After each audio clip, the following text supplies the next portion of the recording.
కుక్కలో 3 స్వభావాలు ఉన్నాయి. ఏదైతే కక్కిందో బ్యాక్ అని కక్కిందో కక్కేసి అంత దూరం వెళ్తుంది, ఏమైద్దో తెలియదు. మరలా వెనక్కి వచ్చి ఆ కక్కిన దాన్ని లబాలబా పసా తింటుంది. క్రైస్తవులారా, నువ్వు యేసు ప్రభు దగ్గరకు వచ్చినప్పుడు ఈ తాగుడు నాకొద్దు, కక్కేవుగా.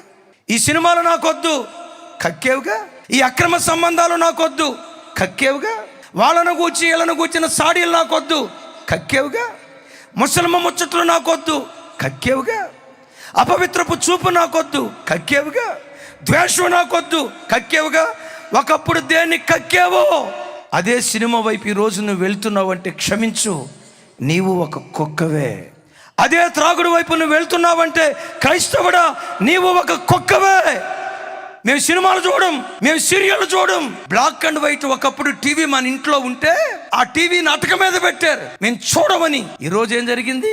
ఇంట్లో హోమ్ థియేటర్ పెట్టుకొని సకుటుంబ సపరివారంగా మనసు మమత వదిలిపెట్టట్లా, కార్తీక దీపం వదిలిపెట్టట్లా. ఒకప్పుడు ఏ సినిమాను కక్కావో అదే సినిమాని ఈరోజు నువ్వు జురుకుంటున్నావంటే క్షమించు, మీ అన్నగా, మీ తోబుట్టువుగా, మీ కుటుంబ సభ్యునిగా చెప్తున్నాను, నీవు కుక్కవే.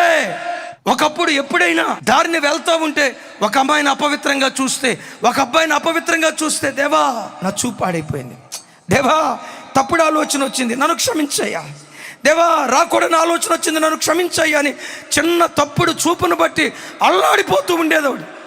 ఆ రోజంతా, దేవా చూడకూడని చూపు నేను చూసా, నా దృష్టి చెడు వైపు వెళ్ళింది, అయ్యో ప్రభు అని రొమ్ము కొట్టుకుంటూ ఏడ్చావు, కక్కావు.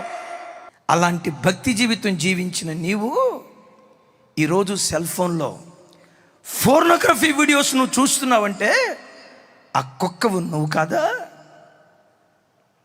నేకెడ్ ఫొటోస్ చూసి కాముకత్వాన్ని రేపుకుంటున్నావంటే ఆ కుక్కవు నీవు కాదా? ఏ మద్యాన్ని కక్కేసావో అదే మద్యపానం వైపు నువ్వు వెళ్తున్నావంటే క్రైస్తవుడా, ఆ కుక్కవు నీవు కాదా?